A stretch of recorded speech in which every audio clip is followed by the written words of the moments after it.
guys, welcome back to our channel. So இன்னைக்கு நம்ம இந்த ஒரு வீடியோல ரொம்பவே சூப்பரான டாபிக் பத்தி பார்க்க போறோம்ங்க. அதாவது அன்னம் சீரியல்ல அப்கமிங்ல என்னென்ன மாதிரியான விஷயங்கள் நடக்க போகுது அப்படிங்கிறது.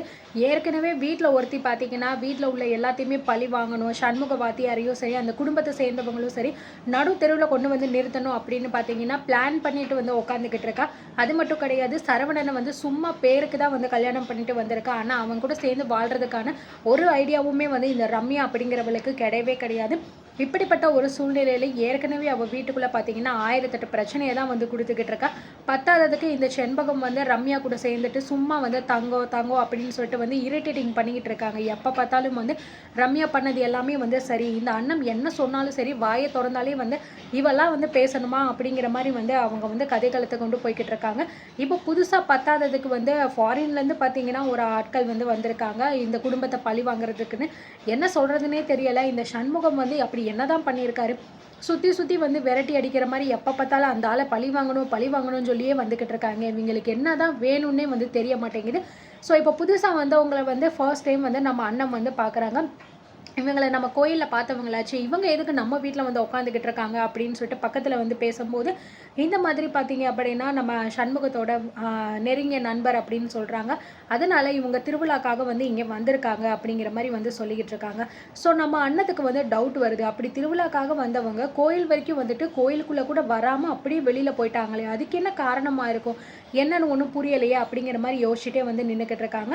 பட் இருந்தாலும் அதை எதையுமே வந்து அண்ணம் காட்டிக்கல. ஓ அப்படிங்களா, சரிங்கம்மா அப்படிங்கிற மாதிரி சொல்லிட்டு நான் எல்லாருக்குமே வந்து காஃபி எடுத்துகிட்டு வரேன் அப்படிங்கிற மாதிரி சொல்லும் போது உடனே வந்து அந்த அம்மா வந்து புதுசாக வந்தவங்க சொல்கிறாங்க, இல்லைம்மா நான் வந்து எதையுமே வந்து நான் குடிக்கவும் மாட்டேன் சாப்பிடவும் மாட்டேன் அப்படிங்கிற மாதிரி சொல்கிறாங்க. எல்லாரோட மூஞ்சியுமே வந்து ஒரு மாதிரி மாறிடுது. சண்முகம் வந்து கேட்குறாரு, ஏம்மா என்னாச்சு, எதுக்காக இப்படி சாப்பிட மாட்டேன்னு சொல்கிறீங்க, என் வீட்டில் வந்து உட்காந்துருக்கிறதுனால அப்படி ஏதாவது சொல்கிறீங்களா அப்படிங்கிற மாதிரி கேட்கும்போது, ஐயோ சண்முகம் அப்படிலாம் வந்து கிடையாதுப்பா, நீ ஏன்பா இப்படிலாம் வந்து தப்பாக யோசிக்கிற, நான் வந்து இந்த குன்றத்தூர் காளியம்மனுக்கு வந்து ஒரு வேண்டுதல் வச்சுருக்கேன். அந்த வேண்டுதலை முடிக்கிற வரைக்கும் நான் வந்து எந்த விதமான சாப்பாடும் எடுக்க மாட்டேன், பச்சை தண்ணியும் நான் எடுக்க மாட்டேன். அது வந்து எங்கள் வீட்லேயும் கிடையாது, வேறு எந்த வீட்லேயும் சரி வெளியேயும் சரி நான் எதுவுமே பண்ண மாட்டேன்னு வேண்டுதல் வச்சுருக்கேன். அதுக்காக தான் நான் இப்படி வந்து சொல்கிறேன். ஆனால் மற்றவங்க எல்லாருக்குமே வந்து நீ தாராளமாக வந்து கொடுக்கலாமா, எனக்கு மட்டும் நீ கொடுக்க வேண்டாம் அப்படிங்கிற மாதிரி வந்து சொல்லிடுறாங்க. ஸோ இதனால் பார்த்தீங்க அப்படின்னா நம்ம அண்ணன் வந்து கேட்குறாங்க, அப்படிங்களாம்மா நீங்கள் விரதம் இருக்கீங்களா அப்படின்னா சரி, ஆனால் எனக்கு ஒரு சந்தேகம்மா, நீங்கள் விரதம் இருக்கீங்கன்னு சொல்கிறீங்க, அப்போ நீங்கள் ஏன் வந்து கோயிலுக்குள்ளே வரவே இல்லை, காளியம்மன் கோயில் வரைக்கும் நீங்கள் வந்துட்டு வெளியிலேயே நின்றுட்டு பார்த்துட்டு அப்படியே வந்து வந்துட்டீங்களே, அப்படி நீங்கள் விரதம் இருக்கிறதா இருந்தால் கோயிலுக்கு வந்து சாமியை கும்பிட்டுட்டு நீங்கள் சாமிக்கிட்ட வேண்டுதல் வச்சுட்டு தானே போயிருக்கணும், அது ஏம்மா நீங்கள் பண்ணலை, நான் இப்படி சொல்கிறேன்னு தப்பாக நினச்சிக்காதீங்க, என் மனசில் தோணுச்சு அதாம்மா நான் உங்ககிட்ட கேட்குறேன் அப்படிங்கிற மாதிரி நம்ம அண்ணமும் வந்து கேட்குறாங்க. ஸோ உடனே பார்த்தீங்கன்னா நம்ம சுந்தரமும் வந்து யோசிக்கிறாரு, என்ன இந்த பொண்ணு வளைச்சு ஏதாவது ஒரு கேள்வி கேட்டுக்கிட்டே இருக்காளே, இவகிட்ட என்னத்தை சொல்லி அம்மா சமாளிக்க போகிறாளோ அப்படிங்கிற மாதிரி வந்து மனசுக்குள்ளே நினச்சிக்கிட்டு இருக்காங்க. ஸோ இருந்தாலும் பார்த்தீங்கன்னா அந்த அம்மா வந்து எதையோ சொல்லி சமாளிச்சுறாங்க. இந்த மாதிரி நான் வந்து அந்த காளியம்மன் கிட்ட ஒரு முக்கியமான வேண்டுதல் வந்து வச்சுருக்கேன். அந்த வேண்டுதல் வந்து இப்போ கிடையாது, கிட்டத்தட்ட ஒரு 30லேருந்து 40 வருஷத்துக்கு முன்னாடியிலேருந்தே வந்து அந்த வேண்டுதல் எனக்கு வந்து அப்படியே வந்து பாக்கி ஆகியிருக்கு. இப்போ நான் வந்து இந்த திருவிழாவில் தான் அந்த வேண்டுதலை எப்படியாவது வந்து நிறைவேற்றி ஆகணும் அப்படின்னு சொல்லிட்டு தான் நான் திட்டம் போட்டு தான் வந்து வந்திருக்கேன் அப்படிங்கிற மாதிரிலாம் வந்து சொல்கிறாங்க. ஸோ அந்த அம்மா வந்து இந்த மாதிரிலாம் வந்து பேசும்போது எல்லாருக்குமே வந்து தோணுது, என்ன இவங்க என்னமோ வந்து பழி வாங்குற மாதிரியே வந்து பேசிக்கிட்டு இருக்காங்க, திட்டம் அது இதுன்னு என்னென்னமோ சொல்லிக்கிட்டு இருக்காங்களே அப்படிங்கிற மாதிரி வந்து தோணுது. ஸோ உடனே வந்து நம்ம சுந்தரம் பார்த்தீங்க அப்படின்னா அவங்கள வந்து அம்மா என்னமோ சொல்லிக்கிட்டு இருக்கீங்க அப்படிங்கிற மாதிரி வந்து சொல்லிட்டு, அதெல்லாம் ஒன்றும் கிடையாது, இந்த மாதிரி பல வருஷத்துக்கு முன்னாடி நான் வந்து ஏற்கனவே நான் வந்து பண்ணணும், இந்த மாதிரி இருக்கணும், நான் இதெல்லாம் பண்ணி முடிச்சுட்டு தான் வந்து நான் சாமியை வந்து பார்க்கணும் அப்படிங்கிற மாதிரி நான் வந்து வேண்டுதல் வச்சுருந்தேன். ஸோ அந்த வேண்டுதலை இப்போ தான் வந்து நான் நிறைவேற்றணும் அப்படிங்கிறதுக்காக தான் நான் அவ்வளோ தூரத்துலேருந்து வந்திருக்கேன். அதனால் யாரும் வந்து தப்பாக நினச்சிக்காதீங்க, நிச்சயமாக வந்து நான் இங்கேருந்து போகிறதுக்குள்ளே நான் இந்த வீட்டில் சாப்பிட்டு தான் போவேன், என்னோடய விரதம் மட்டும் நல்லபடியாக வந்து முடியணும்னு வேண்டிக்கோங்க அப்படிங்கிற மாதிரி வந்து சொல்லிடுறாங்க. இதனால சரி ஓகே அப்படின்னு சொல்லிட்டு பார்த்தீங்கன்னா மற்ற எல்லாருக்குமே வந்து நீங்கள் கொண்டு வந்து கொடுங்க அப்படிங்கிற மாதிரி வந்து சொல்லிடுறாங்க. அண்ணமும் போயிட்டு மற்ற எல்லாருக்குமே வந்து காஃபி எல்லாமே போட்டுட்டு எடுத்து கொண்டு வந்து கொடுக்குறாங்க.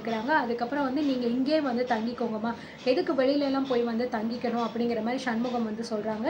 ஸோ ஆரம்பத்தில் அவங்க வந்து வேண்டாம் அப்படி இப்படின்னு வந்து சொன்னாலுமே அதுக்கப்புறம் வந்து சரி ஓகே அப்படிங்கிற மாதிரி வந்து ஒத்துக்கிறாங்க. இந்த பக்கம் பார்த்தீங்க அப்படின்னா நம்ம ரம்யா வந்து இந்த மாதிரி நம்ம சண்முகத்தையும் இந்த அன்னத்தையும் பழி வாங்கணும் அப்படிங்கிறது தான் வந்து நம்மளோட நோக்கமாக இருக்குது. இதில் பத்தாததுக்கு வந்து யாரோ ஒருத்தவங்க வந்து வெளியூர்லேருந்து வேற வந்திருக்காங்க. நமக்கு என்ன இருக்குது, நம்ம வேலையை நம்ம கரெக்டாக வந்து பார்த்தா அதுவே நமக்கு போதும் அப்படிங்கிற மாதிரி வந்து சொல்லிட்டு வந்து அவங்க பாட்டுக்கு உள்ளே போயிடுறாங்க. இந்த பக்கம் பார்த்தீங்கன்னா நம்ம சரவணனும் வந்து அம்மா எனக்கும் கொஞ்சம் வேலை இருக்குது, அதனால நானும் கொஞ்சம் வெளியில் போயிட்டு வந்துடுறேன் அப்படிங்கிற மாதிரி சொல்லிட்டு சரவணனும் வெளியில் கிளம்பி போயிடுறாங்க. அதுக்கப்புறம் மேலே இருக்கிற அந்த ரூமில் போயிட்டு இவங்க எல்லாத்தையுமே வந்து தங்க வைக்கிறாங்க. ஸோ தங்க வச்சுட்டு பார்த்தீங்கன்னா அவங்க பயங்கர கோவப்படுறாங்க. சண்முகத்தை பார்த்ததுலேருந்து எனக்கு வந்து அவ்வளோ கோபம் வருது சுந்தரம், நான் வந்து பழசை எதையுமே வந்து மறக்கலை. சண்முகம் வந்து எனக்கு பண்ண இந்த துரோகத்துக்கு வந்து அந்த ஆளை வந்து நான் சும்மா விடுற மாதிரியே வந்து கிடையாது அப்படி இப்படின்னு சொல்லிட்டு என்னென்னமோ வந்து பேசிக்கிட்டு இருக்காங்க. அது மட்டும் கிடையாது, அவங்க குடும்பத்தில் அதாவது அந்த புதுசாக வந்து அந்த குடும்பத்தில் இருக்கிற மற்றவங்களுக்கெல்லாம் வந்து தெரியாது இவங்க பழிவாங்க தான் வந்திருக்காங்க அப்படின்னு சொல்லிட்டு. ஸோ அந்த விஷயத்த இப்போ தான் அவங்க வந்து வெளியில் ஓப்பன் பண்ணுறாங்க. இந்த மாதிரி வந்து அவங்களோட பையன் அதுக்கப்புறம் பார்த்தீங்கன்னா மருமக அவங்கக்கிட்ட எல்லாம் வந்து சொல்கிறாங்க, இந்த வீட்டில் வந்து நம்ம வந்து ஒன்றும் சும்மா வந்து வரல, இந்த வீட்டில் உள்ளவங்க எல்லாத்தையுமே நம்ம வந்து பழி வாங்குறதுக்காக தான் வந்திருக்கோம். ஏன் அப்படின்னா அந்த சண்முகம் வந்து எனக்கு பண்ண விஷயங்கள் எல்லாமே வந்து அப்படி. ஸோ இதுக்கு முன்னாடி என்னென்ன விஷயங்கள் நடந்துச்சு, அதாவது ஒரு 30லேருந்து 40 வருஷத்துக்கு முன்னாடி என்ன விஷயம் நடந்துச்சு.